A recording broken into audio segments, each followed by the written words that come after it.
Badai besar menghantam YouTube pada tanggal 15 Juli nanti. Kenapa? Karena kreator-kreator yang udah bikin pakai AI kemudian udah monetisasi tiba-tiba ada ancaman dismonet karena kontennya tidak dianggap asli dan tidak ada effort.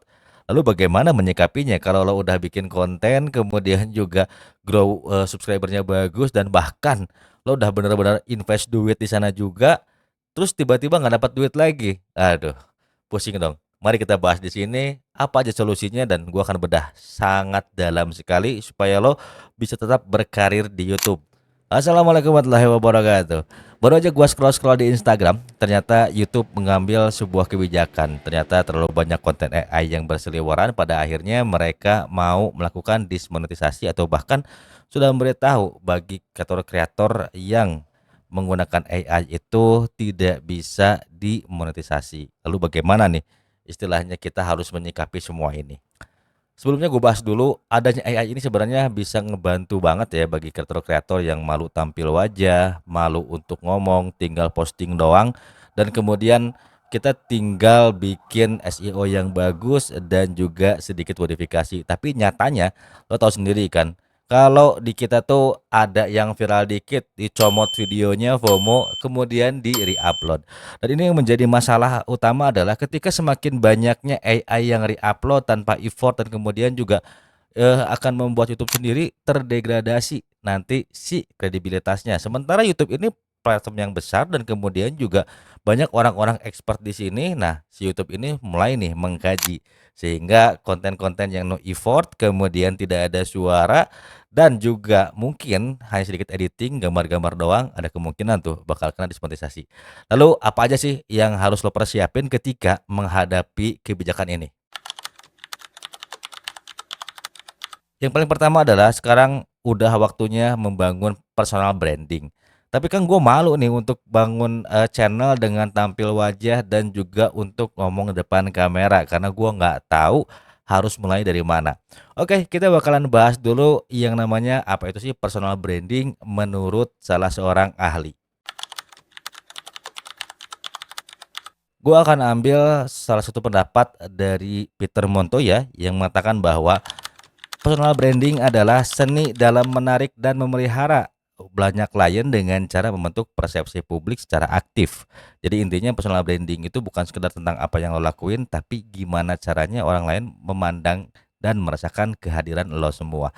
Nah, kalau kita lihat di sana, artinya si YouTube ini ingin mempertahankan konsistensinya sebagai platform yang elegan, kemudian memiliki audiens yang sangat aktif, kemudian senang dengan pembahasan spesifik. Nah, kali ini lo mesti pikirin yang namanya ngebangun personal branding.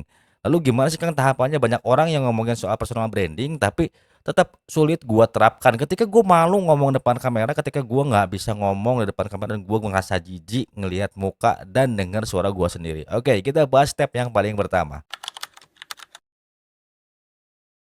Yang paling pertama kita bahas yaitu mengenai lo ahli di bidang apa. Jadi Peter Montoya mengatakan the law of specialization itu penting banget ketika lo mau bangun personal branding di YouTube ini.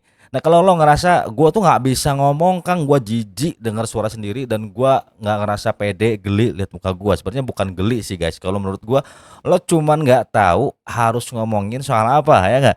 Kadang-kadang ada orang yang pengen gue cuma upload doang dapat duit. Nah, udah nggak musim di zaman sekarang. Udah harusnya lo buka pandangan lo, buka mindset lo, jangan lagi jadi orang yang fixed mindset, lo menjadi orang yang growth mindset. Nah, ketika lo pengen bangun personal branding di YouTube ini, yang paling pertama adalah lo cari tahu dulu latar belakang lo sebagai siapa. Contoh misalnya, gua adalah lulusan politik dan gua pernah bangun bisnis 9 tahun, analisis gua kuat dan gua senang dengan masalah-masalah lingkungan sekitar seperti antropologi, sosiologi, dan kultur budaya. Nah, itu bisa langsung lo tuangin ke ChatGPT atau ke Gemini seperti ini. Nah, pada akhirnya nanti lo akan tahu jadi akan seperti apa lo ketika bangun personal branding. Yang penting adalah lo tahu keahlian lo di mana. Masa iya kalau masih nggak tahu juga mah tinggal tanya aja lagi. Lo ngobrol ke ChatGPT atau ke Gemini sesederhana ini. Kita masuk step yang kedua.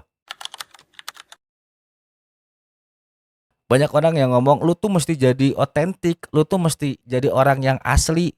Sementara lo bingung kan, gimana sih cara menentukan orang yang otentik, asli gitu loh. ambil hal yang sangat sederhana banget yang bisa lo terapin ketika lo nggak tahu gua tuh harus otentik tuh apa sih, asli itu apa sih. Gini deh, lo coba ngobrol sama teman lo lebih seneng ngobrol tentang istilahnya topik apa, kemudian keahlian lo apa, kemudian gaya bicara lo gimana. Contoh misalnya gua tuh kalau ngomong sama orang sarkas, terus kadang-kadang juga satir, nyindirin gitu. Berarti lo bisa jadi orang yang contoh nih kalau misalnya jadi mentor penanam cabe yang satir, kemudian yang istilahnya nyablak. Lo bisa lihat Timothy Ronald untuk apa namanya role modelnya. Tapi kalau misalnya gaya ngomong lu santai, kalem, bijak, lo bisa lihat yang namanya Raymond Chin.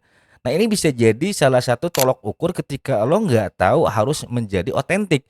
Karena intinya keaslian itu lo bukan menjadi orang lain di depan kamera. Karena ketika lo menjadi orang lain di depan kamera, kebayang susah banget. Dan ketika lo berbeda di kemudian hari dan lo ngerasa nggak nyaman, itu malah akan bikin lo stuck, gitu kan. Simple ya guys ya. Jadi untuk otentik itu lo cukup berkaca, lo ngomong sama orang kayak gimana, lo analisis. Kalau lo nyablak, ya berarti itulah karakter asli lo. Kalau lo kalem, itulah karakter asli lo.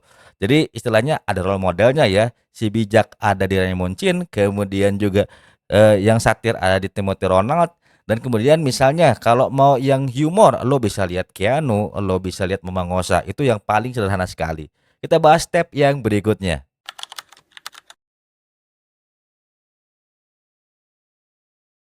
Yang ketiga adalah yang paling sulit, yaitu menentukan niche yang sangat spesifik. Tapi gua akan coba kemas sesederhana mungkin ya guys. Jadi niche itu apa sih? Niche itu adalah ceruk pasar. Nah, karena udah banyak banget konten kreator di YouTube ini, lo mesti cari sesuatu hal yang beda banget pembahasannya. Contoh nih, ketika lo masih bingung mengenai niche yang spesifik, lo ambil dulu topik yang utamanya. Misalnya lo mau ngomongin masalah pengembangan diri. Nah, kalau pengembangan diri ini kan terlalu umum. Nah, kita bikin untuk siapa nih pengembangan dirinya? Pengembangan diri untuk misalnya UMKM yang baru saja ngebangun bisnisnya di TikTok. Atau kemudian lo mau bangun bikin pengembangan diri untuk, nah ini misalnya ya pekerja kantoran yang sering tertekan dan sering ngerasa overwhelming. Nah, seperti itu ya, teman-teman ya. Jadi ketika lo udah nemuin topik besar, lo langsung cari yang sangat spesifiknya. Kembali lagi gue bilang AI ini jadi alat kolaborasi buat lo untuk menentukan niche yang spesifik. Itu yang paling simpel banget setelah lo nerapin yang namanya otentik dan kemudian lo udah nerapin yang namanya persona ketika mau mulai di YouTube. Oke, step terakhir kita akan bahas lagi.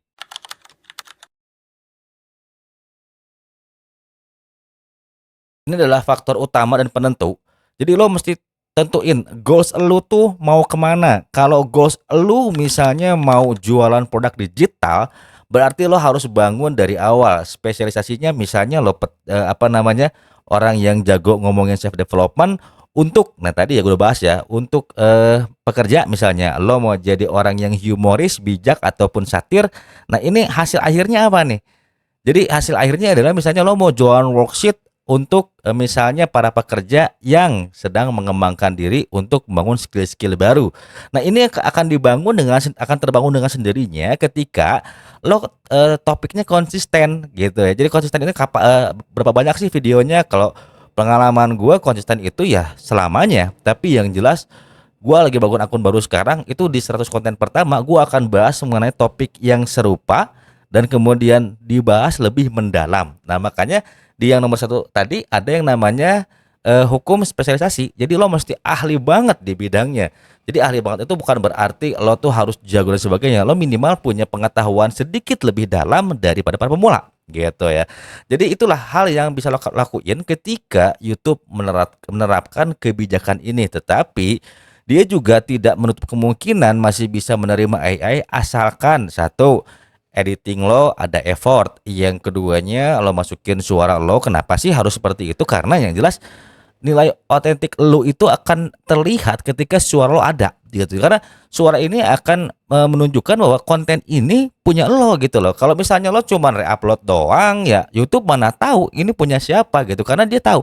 Jadi gini guys, masalahnya guys, harus lo tahu ketika kita bermain di AI terus lo generate itu pakai yang gratisan, gambar-gambar lu tuh muncul gitu loh di dashboardnya orang lain ketika orang baru misalnya masuk ke Leonardo, lo udah generate tuh muncul di sana. Sehingga ketika dipakai sama orang, meskipun gitu ya, lo orang yang pertama tapi ternyata dia nunjukin suara, maka si YouTube ini akan mengenali orang tersebut bahwa dia adalah pemilik aslinya. Itulah yang bahaya ketika lo hanya mengenalkan re-upload doang tanpa ada effort suara, tanpa ada editing. Nah, jadi yang berikutnya adalah ketika lo ingin tetap menggunakan AI, maka effort lo mesti gila-gilaan banget.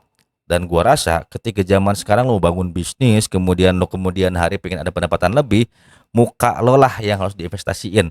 Dan adapun keahlian AI yang udah lo kuasai dan investment duit yang udah lo simpen di AI, lo bisa tetap manfaatkan dengan cara lo kolaborasiin gitu ya, dengan bikin tutorial, tips dan sebagainya. Nah, jadi inilah apa namanya, pembahasan yang sedikit lebih sederhana buat lo semua, mungkin nggak terlalu deep, tapi yang jelas ini bisa bantu lo yang baru aja mau terjun di YouTube atau mungkin yang ini terpaksa lo harus bangun akun lagi gitu ya di YouTube ya. Dan semoga aja konten ini bisa ngebantu lo semua. Kesimpulannya adalah yang pertama, lo harus punya pengetahuan yang sedikit lebih dalam dari para pemula. Yang kedua juga, lo harus menunjukkan keaslian diri lo sebagai siapa, jangan menjadi orang lain di depan kamera.